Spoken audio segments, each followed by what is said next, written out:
So good afternoon mga kapwa ko YouTubers. Kamusta kayong lahat? Sorry nga pala, matagal po tayong hindi nakapag-vlog. So ngayon po, andito po tayo ngayon sa isang garden. Pinakita ko na ito sa inyo dati at ipapakita ko sa inyo ulit. So tara guys, tingnan po natin ang iba't ibang uri ng mga pananim dito. Tara! So ito na po yung garden na sinasabi ko sa inyo. So ipapakita ko sa inyo lahat bago po natin lapitan ang mga iba't ibang pananim na dito ngayon.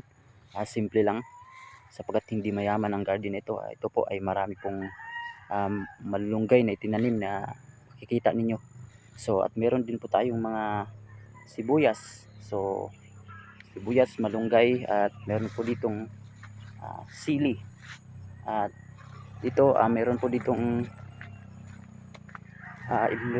mga yan tawag niyan guys ay sikwa. So namunga na po yan. Yan. So namunga na po yan. Tawag po niyan sikwa. So yan po yun. At meron po tayo ditong papaya. So yan.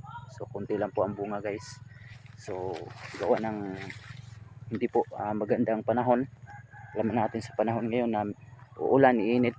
So hindi po talaga maganda ang tubo ng ating mga pananim ngayon. So yan po yung mga pananim ngayon guys. Kung makikita nyo, meron din po mga prutas, may sabana at meron din pong limonsito.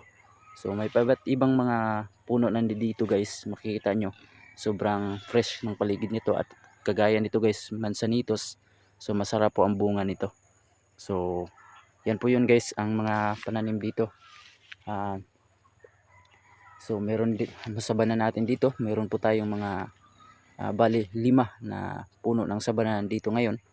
At ngayon naman guys, ipapakita ko sa inyo, ipiplex ko sa inyo ang isang napakalaking baboy kasi dati pinakita ko na to sa inyo at alam ko na mi-miss nyo to. So tara guys, ipapakita ko ito sa inyo.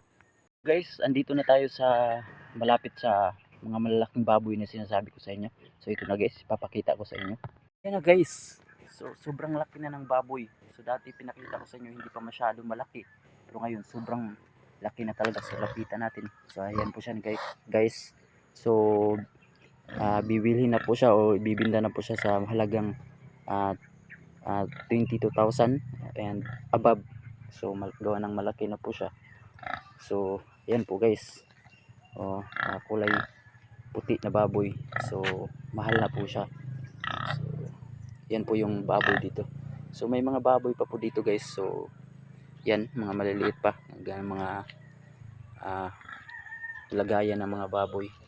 So hanggang dito na lang po yung video natin guys. So aabangan nyo na lang po ang susunod nating video na i-flex sa inyo. So maraming salamat sa inyong pagsuporta, pagsubaybay sa aking YouTube channel, Jeric Ramirez.